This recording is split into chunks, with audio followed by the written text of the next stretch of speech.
Les histoires de fantômes existent depuis des milliers d'années, mais jamais elles n'avaient atteint un tel point. Des ombres se tapissent derrière ces murs et communiquent depuis l'au-delà.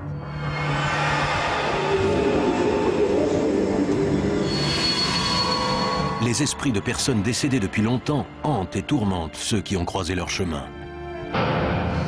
Waouh, ça devient dingue là. Il existe pourtant des âmes courageuses qui osent s'aventurer dans ce monde secret et tentent d'en résoudre les énigmes. Ce sont les chasseurs de fantômes.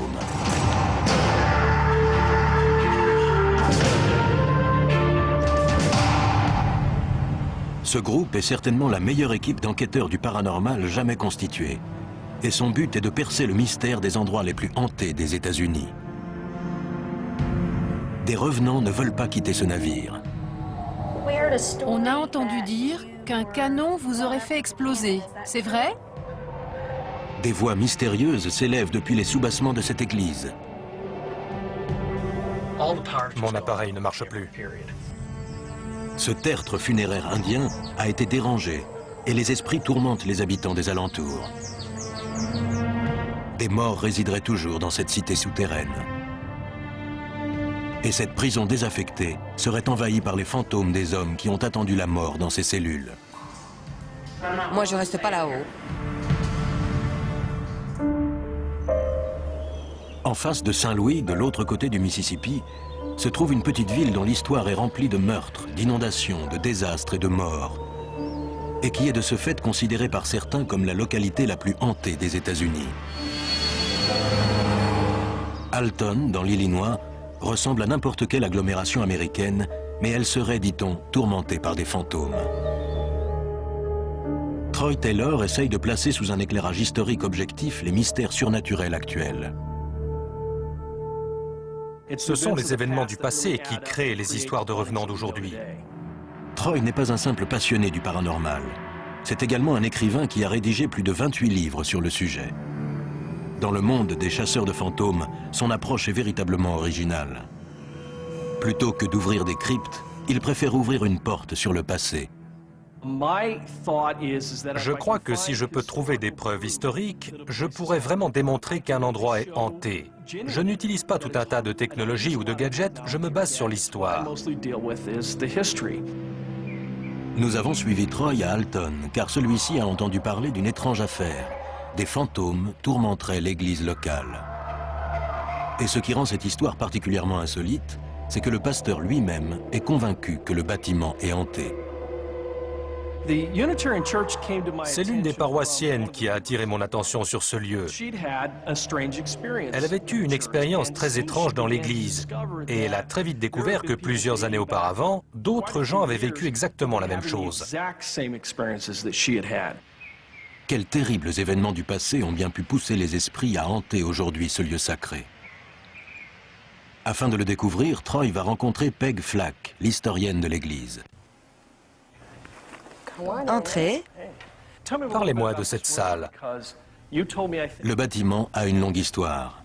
Ce qui était à l'origine une église catholique a été ravagé par un terrible incendie vers 1850 et finalement reconstruit en église unitaire juste avant la guerre de sécession. Troy découvre rapidement que l'endroit renferme un secret honteux. Il y a 75 ans de cela, après l'office du dimanche, le pasteur Philip Mercer a regagné l'arrière de l'église et s'est pendu. Son corps n'a été découvert que 2 jours plus tard. Nous pensons que c'est probablement ici qu'il s'est suicidé. Personne n'a jamais su pourquoi. Mais les circonstances de sa mort sont vraiment mystérieuses. Et elles le restent encore aujourd'hui. Quand vous m'avez appelé, vous m'avez dit que c'était certainement à cause de lui qu'il y avait des fantômes dans l'église. Oui. Et que les deux choses étaient liées. Un ministre du culte pendu dans une église, ça n'arrive pas souvent. Peg raconte alors sa propre rencontre avec un fantôme. Mais elle pense que son aventure pourrait ne pas avoir de lien avec le pasteur décédé.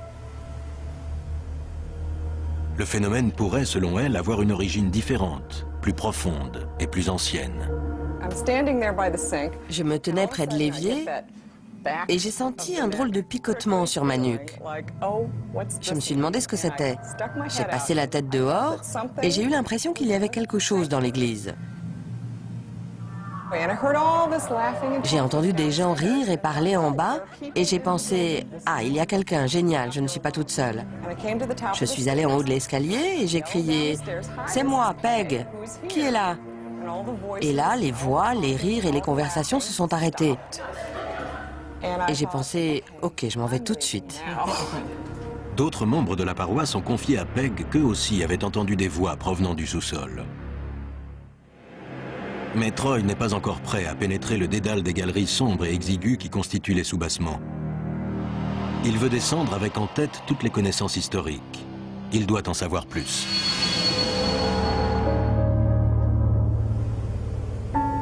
Troy nous emmène alors dans ce qui semble être une bibliothèque municipale comme les autres, mais qui constitue selon lui le meilleur outil dont un chasseur de fantômes puisse disposer.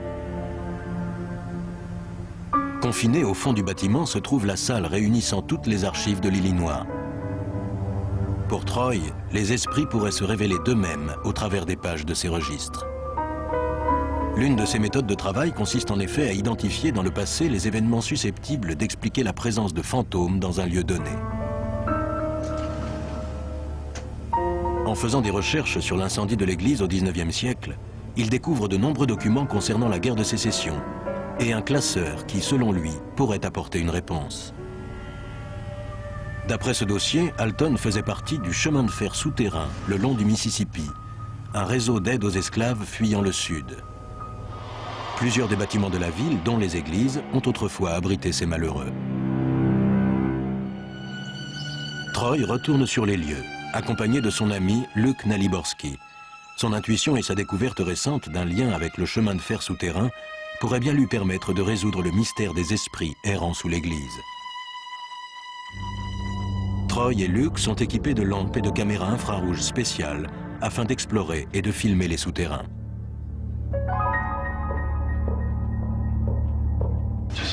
Attention à ta tête.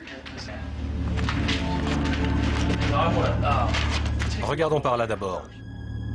L'église n'était pas spécifiquement indiquée dans les archives, mais si Troy arrive à prouver que les sous-sols servaient à cacher des esclaves, il pourra alors confirmer l'origine des voix mystérieuses entendues durant toutes ces années.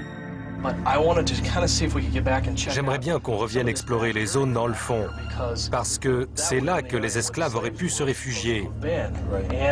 Et c'est par là-bas que les gens ont entendu les voix, les cris, tous les sons qui venaient des souterrains. Luke et moi avons décidé de revenir et d'aller sous les fondations originales. Pour explorer le sous-sol, ils doivent ramper dans un espace exigu de 60 cm de haut, dans l'obscurité la plus totale. Ils espèrent tomber sur une pièce secrète qui aurait abrité les esclaves en fuite. Regarde cette accumulation de poussière ici. Troy Taylor et Luke Naliborski scrutent minutieusement le sol, le plafond et les parois pour tenter de déceler le moindre indice qui pourrait leur donner une indication.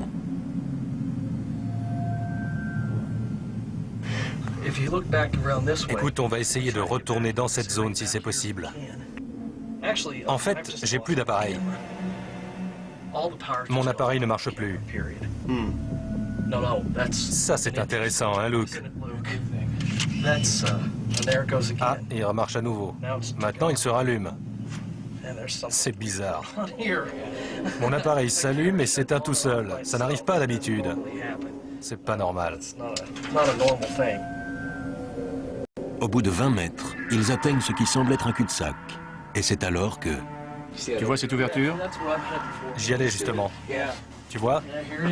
Voilà. C'est ce qu'on cherchait, je crois. On dirait qu'il y a une pièce là derrière. Ça ressemble plus à une chambre.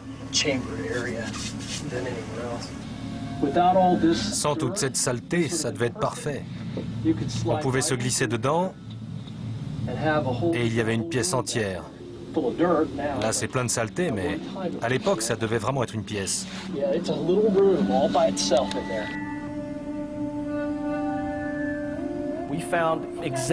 Ce qu'on a trouvé correspond exactement aux descriptions du chemin de fer souterrain de l'église. Je pense qu'on a répondu à la question sur l'existence d'une pièce pour cacher des esclaves. En une après-midi, Troy a apporté la preuve de ce que les paroissiens suspectaient depuis des années. Il existe une salle cachée, située exactement sous l'endroit où les voix mystérieuses ont été entendues. Je crois qu'il reste une trace de tous les événements et les tragédies vécues dans ce sous-sol, du fait du chemin de fer souterrain. Je considère que j'ai pu démontrer, au moyen de l'histoire, que l'église est hantée. Quelle est donc la meilleure preuve de l'existence des fantômes? Si des gens qui ont vécu dans un même endroit pendant un certain temps déclarent sans se connaître avoir rencontré le même fantôme, alors du point de vue historique, c'est une preuve. Mais Jim Underdown, du Centre d'enquête de l'Ouest, se montre sceptique. Tous les endroits qui ont la réputation d'être hantés attirent des gens qui cherchent des fantômes et qui interprètent tout ce qu'ils entendent ou tout ce qu'ils voient dans ce sens.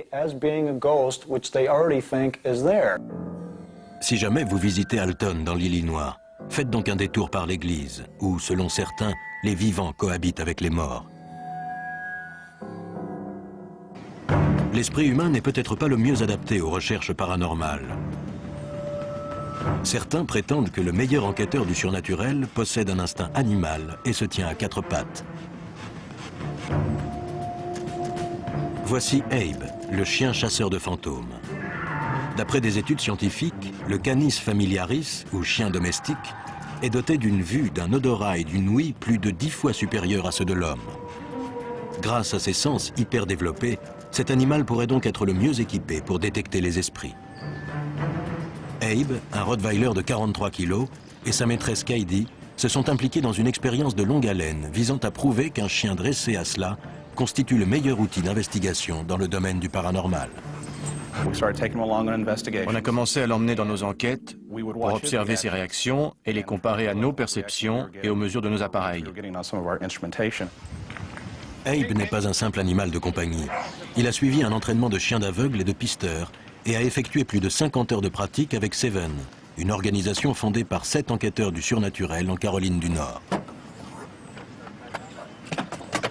Pour une enquête, on charge tout le matériel, le chien, et puis on se rend sur place.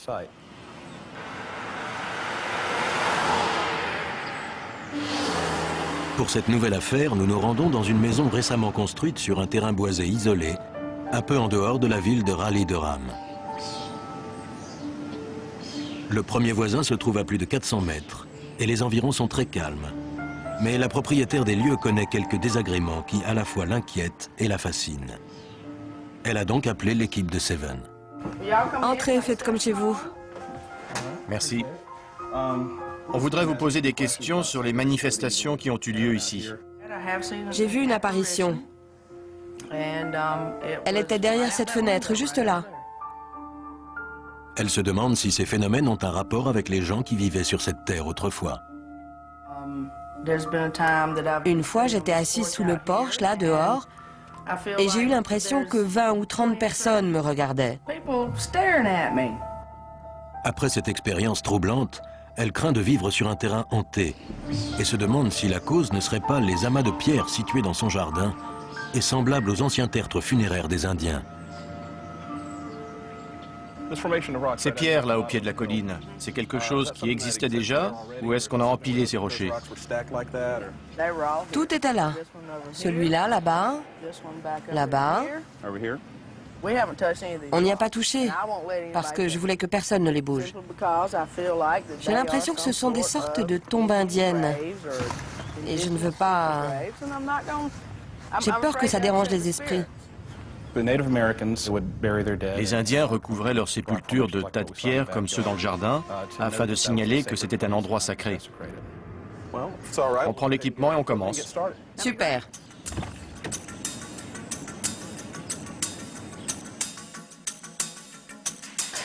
Je surveille quand il s'arrête ou qu'il tourne, ou qu'il me touche ou fixe quelque chose.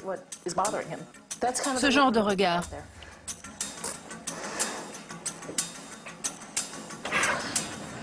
Excuse-moi, tu es pressé de descendre?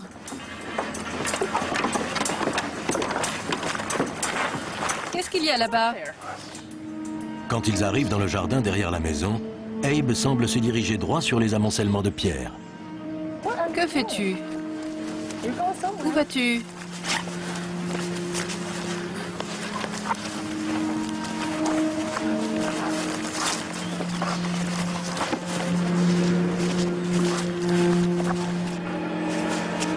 Qu'est-ce qu'il y a? Ok, il m'a amené directement aux pierres. Et maintenant? Il n'y a pas de cadavre, hein? Bon. C'est où?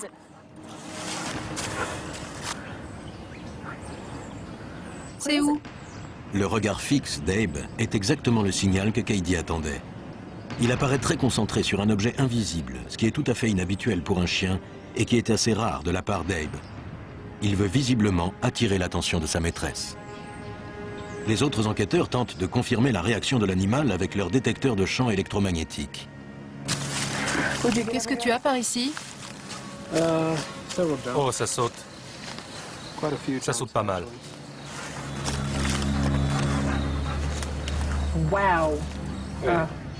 Alors, c'est où? Les relevés opérés par les membres de l'équipe de Seven semblent corroborer le comportement du chien.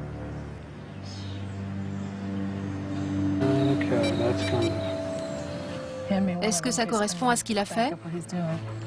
Les pics indiquent une présence magnétique. Les mesures sont tout à fait inhabituelles et confirment une activité qui sort de l'ordinaire près du tertre funéraire. Je suis entre 2 et 4. Abe, c'est où?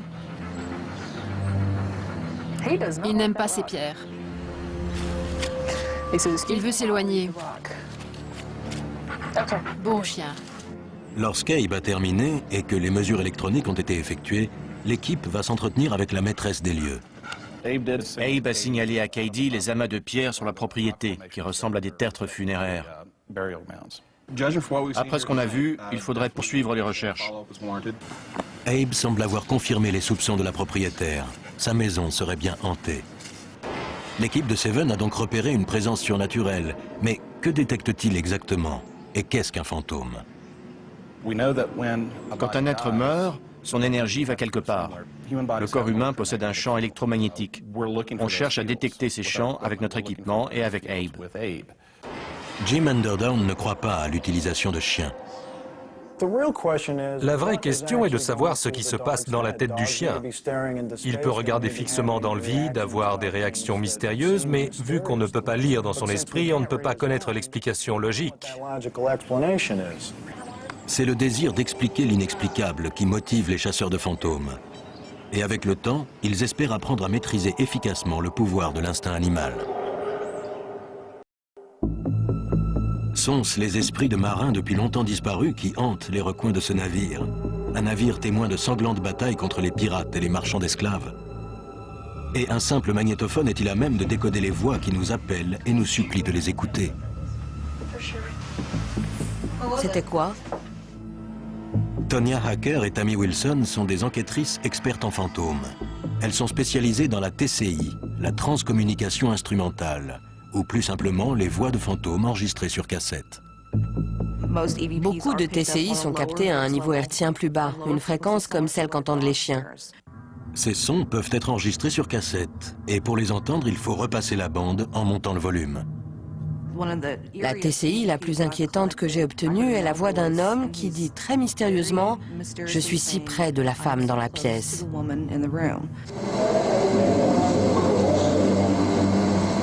C'est une phrase complète, très angoissante.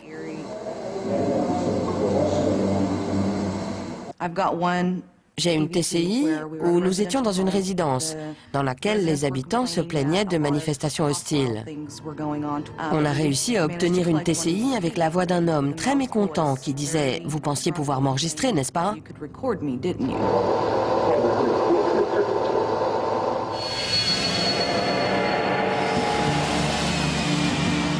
Tonya Hacker et Tammy Wilson ont quitté leur ville d'origine, Oklahoma City, pour se rendre à Baltimore.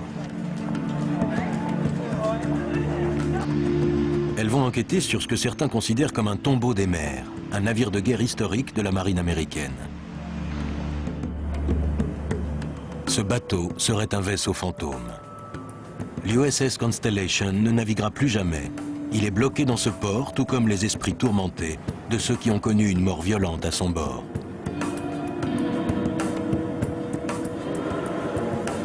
Sous le pont, les deux jeunes femmes se préparent. Elles pensent obtenir de meilleurs résultats en explorant le bateau la nuit, car c'est toujours à ce moment-là que les fantômes se manifestent. Le navire comporte 4 ponts, et chacun d'entre eux serait habité par un type particulier d'esprit.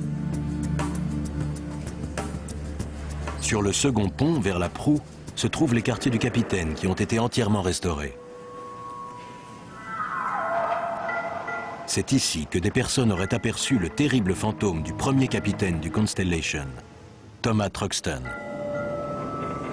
D'après leur dire, l'esprit refuserait de quitter son navire tant aimé.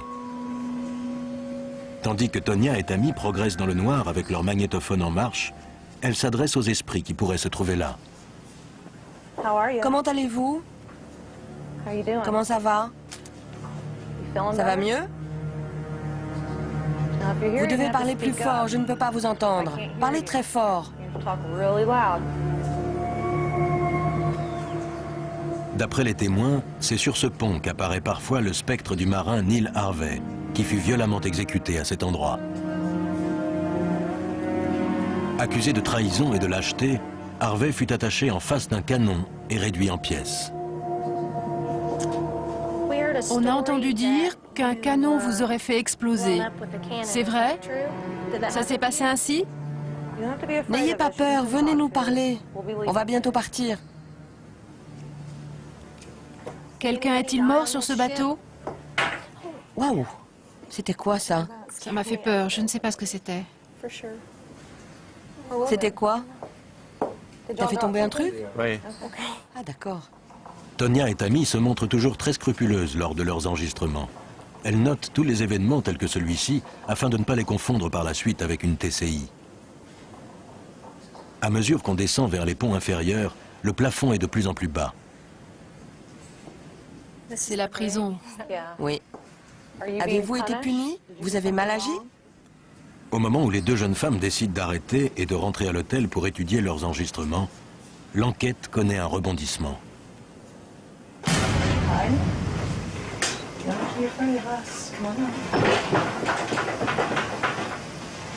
C'était quoi? J'en sais rien. Quelqu'un est monté? Il faut qu'on sache que c'est que ce bruit. Est-ce que quelqu'un est monté et a marché? Je sais que vous n'êtes pas censé intervenir, mais vous avez entendu? J'ai entendu un truc. Ce bruit, on aurait dit quelqu'un qui courait dans les escaliers ou sautait sur le plancher. Le bateau est fermé au public et nous confirmons que toute notre équipe de techniciens se trouvait au même étage.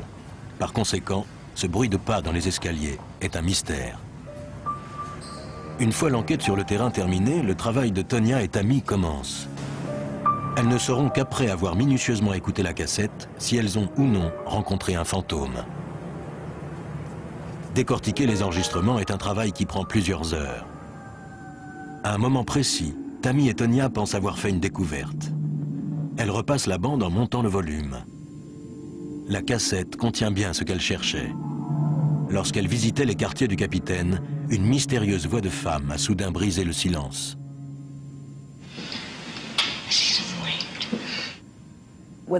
Avec le bruit qu'il y avait autour, nous ne pouvons pas valider cette voix comme celle d'un fantôme, mais c'est un bon exemple de ce que peut être une TCI. S'il s'agit bien d'un contact avec des morts, cela pourrait signifier que des fantômes tentent de communiquer avec nous. Souvent, lorsqu'il y a un fantôme, il cherche à communiquer avec vous, soit parce qu'il veut que vous partiez, soit parce qu'il souhaite vous parler. Jim Underdown, toujours sceptique, ne voit pas les choses ainsi. Les êtres humains sont des animaux curieux. Ils cherchent une signification à des choses qui n'en ont pas à l'origine. Alors, l'USS Constellation est-il véritablement hanté? Seules des enquêtes plus poussées pourraient nous dire si ce navire est devenu un cercueil flottant pour revenants.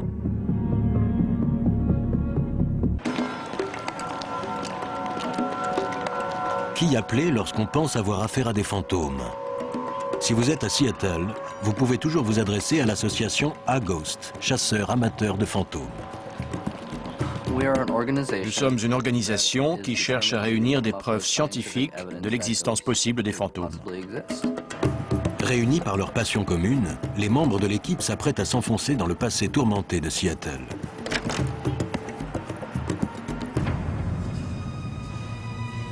C'est ici que se trouvent les vestiges de la ville abandonnée en 1907, lorsque les autorités, pour cause de peste bubonique, décidèrent de la condamner et de l'enterrer à jamais. Dans cette cité souterraine, on trouve encore, entre autres, une usine de textile, des bains turcs et une ancienne banque enterrée sous les rues de la ville moderne. Certains prétendent que les fantômes d'autrefois habitent toujours ici aujourd'hui. Il y a eu beaucoup de signalements dans cette zone, qu'il s'agisse d'apparitions ou de gens qui sont entrés et ont vécu des expériences effrayantes. Ces chasseurs de fantômes ne s'intéressent pas qu'aux sensations psychiques ou autres intuitions. Ils utilisent la haute technologie. Je suis l'un des techniciens ce soir et on a tous un rôle spécifique. Je dois remplir le rapport technique. Tout ce qu'il me dit de faire, je le fais. Je prends les photos. J'ai un appareil numérique infrarouge. Je m'occupe des capteurs de température. C'est un détecteur laser infrarouge. Et là, je peux prendre votre température. Vous êtes à 26 degrés à l'extérieur. Maintenant que les membres du groupe sont prêts à commencer, ils veulent être sûrs que les fantômes le sont également. Patricia, tu veux y aller? Nous demandons aux esprits du monde souterrain de coopérer. Nous aimerions communiquer avec vous, sans mauvaises intentions, avec respect. Tandis que l'exploration commence, les enquêteurs prennent des photos numériques en se concentrant sur des zones présentant un intérêt spécifique. Le groupe a choisi un lieu particulier pour la première partie de leurs investigations. Il s'agit de l'endroit le plus tranquille de la ville enfouie, situé entre un vieil hôtel et le premier théâtre de Seattle. Ce qui différencie ces chasseurs de fantômes des autres équipes, c'est le système informatique appelé Spectre qu'ils ont développé. Un équipement spécial de recherche d'énergie paranormale.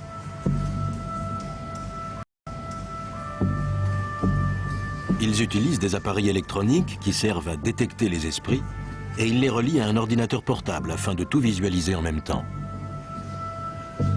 Chacune des courbes sur l'écran représente un capteur différent connecté à l'ordinateur. Le capteur de mouvement émet des pulsations ultrasoniques et attend de recevoir un écho. La sonde de température mesure tous les changements de température dans la pièce. La sonde de tension vérifie la régularité du courant électrique. Le capteur de champ magnétique enregistre toute modification du champ terrestre. Et enfin, la touche finale. Maintenant, on installe la caméra infrarouge pour filmer toute l'installation et garantir que personne n'est venu toucher aux appareils. Ils installent ensuite un périmètre de sécurité autour de la zone surveillée par Spectre. Ainsi, le système enregistrera des mesures pendant 1 heure, tandis qu'ils enquêteront ailleurs. Près de l'ancienne banque, ils découvrent quelque chose qui pourrait relever du paranormal. Vous prenez des mesures par là? Je capte quelque chose, mais ce n'est pas magnétique.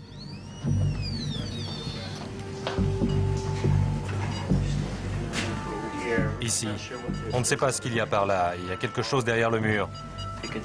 J'ai des relevés magnétiques par là. 1 heure plus tard, le groupe revient pour vérifier les données enregistrées par le système Spectre et voir si un fantôme a été détecté. Ok, voyons ça.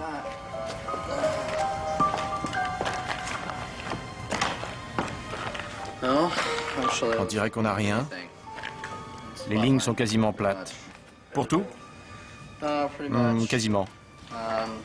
Une petite émission d'ions, mais c'est resté stable. Rien de spectaculaire. Rien que de très normal. Toutes les enquêtes ne permettent pas d'obtenir des résultats probants. Mais cela n'est pas un problème pour nos chasseurs amateurs, car ils ont la sensation d'être à l'avant-garde scientifique et l'avenir leur semble prometteur. Ils espèrent qu'un jour, les avancées technologiques permettront de savoir si les fantômes sont parmi nous. Il existe une énergie en circulation que nous ne pouvons pas expliquer. Et très souvent, lorsqu'on intervient dans des maisons, ça aide aussi beaucoup les gens qui vivent ce genre d'expérience. Le problème avec tous ces appareils de haute technologie, c'est que, puisqu'on ignore de quoi est fait un fantôme, comment savoir avec quels instruments le détecter? Même si les profondeurs de cette ville souterraine sont bien habitées par des revenants, ce n'est rien par rapport à ce qui va suivre. Voici sans doute l'un des endroits les plus effrayants et les plus hantés au monde. L'ancien pénitencier fédéral de Philadelphie, vieux de 174 ans. Abandonné en 1971, ce n'est plus aujourd'hui qu'un bâtiment oublié, avec ses quartiers cellulaires en ruine et ses tours de guet vides. Ces cachots ont accueilli autrefois des criminels tels que le célèbre Al Capone ou le pilleur de banque Willie Sutton. S'ils semblent aujourd'hui inoccupés, ils ne sont pourtant pas totalement désertés. Certains pensent en effet que d'anciens détenus hantent encore les couloirs lugubres de la prison. D'après les experts, la somme de souffrance, de douleur et de terreur ressentie par les hommes qui y ont été incarcérés pourrait imprégner durablement les lieux. Ce pénitencier est donc l'endroit parfait pour que nos chasseurs de fantômes combinent leurs talents exceptionnels et mènent ensemble cette incroyable enquête. L'équipe se compose de Troy Taylor, historien du surnaturel, Tonya Hacker et Tammy Wilson, spécialistes des TCI, les voix de fantômes enregistrées sur cassette. Ross Allison, Dutch Jackson et Patricia Woolard, spécialistes des équipements high-tech pour les enquêtes sur le paranormal. Et pour finir, un enquêteur à quatre pattes, le chien Abe, accompagné de ses dresseurs Jim Hall, Katie Harrington et Janet Bodges. Il se dirige vers la prison afin d'effectuer la plus grande chasse aux fantômes jamais organisée. Quelqu'un a déjà fait ça dans une prison? Ça ressemble pas aux prisons qu'on voit dans les films.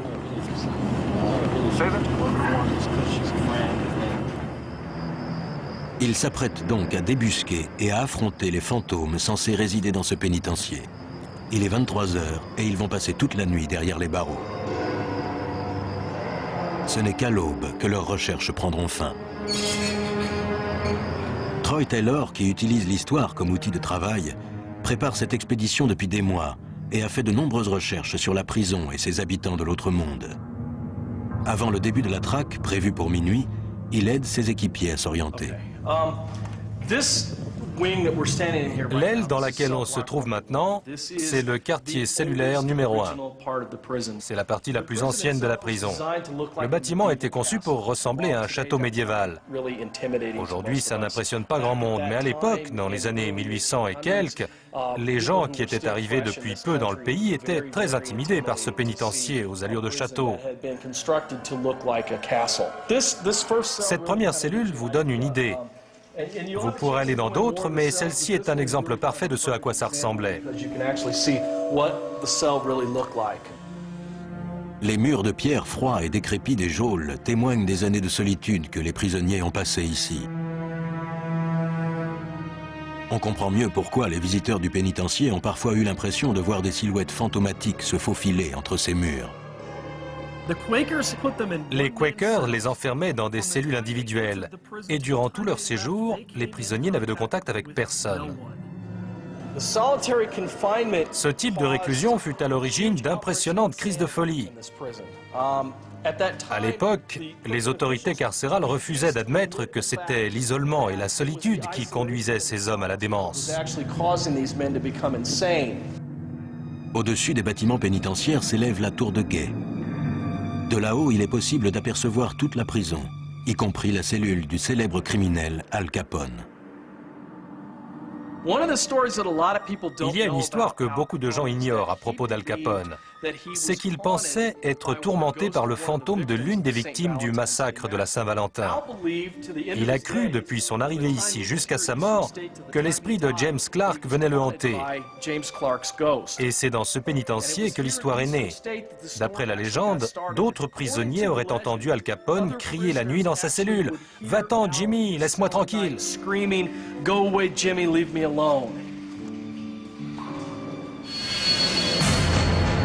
Les 12 coups de minuit retentissent. C'est le début de la chasse aux fantômes. Le groupe se divise en plusieurs équipes qui vont enquêter chacune de leur côté dans une partie de la prison, en utilisant leurs techniques spécifiques. Ross Allison, Dutch Jackson et Patricia Woolard, les techniciens high-tech du paranormal, ont apporté leur système informatique Spectre qui a fait leur réputation. Ils veulent l'installer là où ils auront le plus de chances d'obtenir des preuves d'une présence surnaturelle. Le couloir de la mort. Pour commencer, Ross note la température pendant que Dutch effectue les relevés préliminaires de champs électromagnétiques.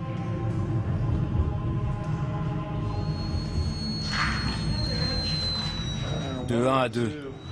Le niveau 1 ou 2 indique une énergie magnétique inhabituelle. 7. 8. Lorsque Dutch entre dans la cellule numéro 13, il assiste à quelque chose qu'il n'a jamais vu. C'est monté à 10 là. Waouh, ça devient dingue là. N'oubliez pas que c'était pas des gentils. Je vais installer le spectre ici. Et la caméra balayera tout le couloir. Une fois les capteurs reliés à l'ordinateur, la surveillance commence. Ça enregistre.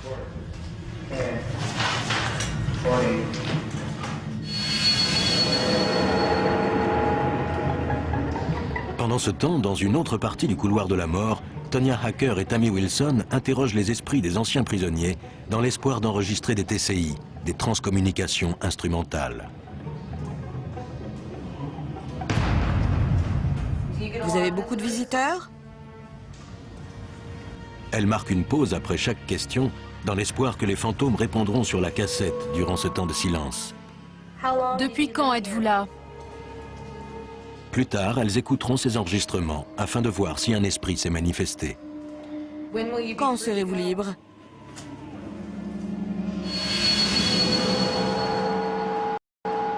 À 2 heures du matin, à l'entrée de la tour de guet, Abe, le chien chasseur de fantômes, semble perturbé. Ses dresseurs, Jim Hall, Katie Harrington et Janet Bodges, l'ont emmené au quartier cellulaire numéro 7. Ça devait être intimidant pour les gens arrêtés de marcher ici. Abe et Katie explorent l'immense rez-de-chaussée, tandis que Jim et Janet décident de s'aventurer dans la tour de guet.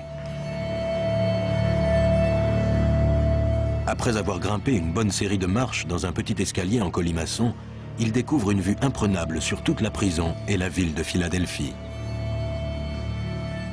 Il règne une étrange atmosphère dans la tour, et Janet est intriguée. Elle décide de rester en haut pour enregistrer ses propres TCI, pendant que Jim retourne en bas travailler avec Abe. Ça ira. Je vais procéder par intervalle de 15 minutes. Ici, les escaliers, la porte. Comme les radios ne semblent pas marcher, si tu as besoin d'aide, crie très très fort. En bas, Katie et Jim progressent le long d'un couloir sombre. Au fond du quartier cellulaire numéro 7, ils tombent sur une mystérieuse pièce. Qu'est-ce que c'est? Ça a l'air différent. C'est une cellule, non? Oui, mais différente. Abe n'a pas l'air de trop aimer. Cette pièce, tout au bout de la prison, n'est pas une salle ordinaire. Et Abe, le chien chasseur de fantômes, l'a bien senti.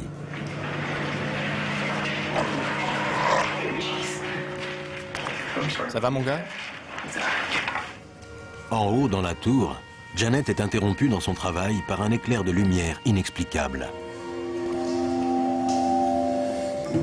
N'arrivant pas à déterminer sa source et réalisant qu'elle est toute seule, elle panique et dévale les escaliers pour rejoindre les autres.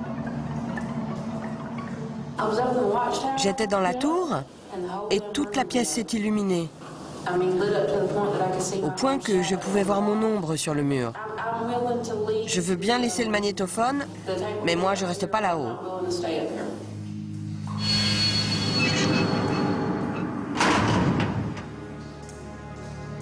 À mesure que la nuit avance, les équipes continuent leurs investigations dans le sombre dédale des couloirs, en prenant garde de ne pas laisser la peur prendre le pas sur leurs recherches. Peu à peu, l'obscurité laisse place aux premières lueurs du jour. Il est 7 heures du matin et tout le monde se retrouve dans la cour. Ils peuvent alors pour la première fois échanger leurs impressions sur leur chasse aux fantômes. Je voudrais savoir ce que chacun a trouvé ou n'a pas trouvé. Alors, qu'est-ce que vous avez à dire? On a surveillé le champ électromagnétique, la température, le mouvement. L'équipe de Seattle annonce les résultats obtenus avec l'ordinateur installé dans le couloir de la mort. On a capté un mouvement constant. Quelque chose de stable, comme une vibration. Ça n'a pas de raison d'être dans cette zone. On a aussi eu des pics dans le champ électromagnétique et quelques pics de mouvement aussi. Et de votre côté? Notre but était de faire des enregistrements audio. Tonya et Tammy ont réécouté leurs cassettes et ont entendu ce qu'elles pensent être une voix de fantôme. À un moment, on avait un peu la frousse. J'ai dit qu'on n'était pas effrayés, et là, on entend une petite voix.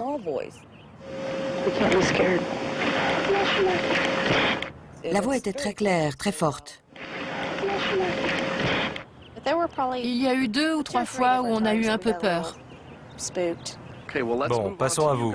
Abe a réagi plusieurs fois. À un endroit où ils ont fait des mesures, il a marqué un arrêt et grogné. Le troisième membre de l'équipe, Janet, raconte ce qu'elle a vécu. Dans la tour de guet, il y a eu une petite lumière qui est totalement inexplicable. Tonya et Tammy sont surprises car elles ont également eu une expérience inquiétante au même endroit. Quand on descendait les escaliers, j'ai regardé et on a toutes les deux cru voir quelqu'un assis sur la marche. C'est exactement là. Si c'est tout, je crois qu'on peut récupérer nos équipements. Et je pense que beaucoup d'entre vous ont envie d'aller au lit et de dormir. Alors allons reprendre nos affaires et sortons d'ici. Alors, le pénitencier de Philadelphie est-il hanté? Pour la plupart des chasseurs de fantômes que nous avons rencontrés, la réponse est oui. Ils affirment que ce sont les preuves scientifiques qu'ils ont réunies qui ont forgé leurs convictions. Et ils sont prêts à défendre leur méthode d'investigation. On essaie d'éliminer toutes les causes naturelles possibles, et si après ça, ce qui reste est inexplicable, ça constitue une preuve pour nous. On rencontre beaucoup de gens sceptiques qui nous critiquent. Généralement, ils ne croient pas à ce que nous faisons, jusqu'à ce qu'ils vivent l'expérience eux-mêmes. Tout d'abord, il est fort peu probable que les fantômes existent. Est-ce que c'est possible? Oui, comme c'est possible que le Père Noël existe. Est-ce que ces éléments le prouvent? Pas du tout. Les gens sceptiques essaient de discréditer la TCI. Ils utilisent différents arguments, qu'il y a des interférences avec les portables, les antennes radio, les avions, les autoradios, des trucs comme ça. Mais comment expliquer qu'une voix répond directement à votre question? Les chances sont faibles. J'essaye d'avoir un esprit ouvert et critique, et j'y vais avec l'idée que ça peut être hanté ou non. J'y vais comme ça, mais je ne veux pas partir sans savoir ce qui se passe. Ces enquêteurs ont-ils trouvé les preuves que des esprits venant d'une autre époque et d'un autre lieu communiquent avec nous? Leurs méthodes d'investigation seront-elles un jour considérées comme valables? En attendant, nous ne pouvons que continuer à nous demander si les fantômes existent dans des mondes parallèles.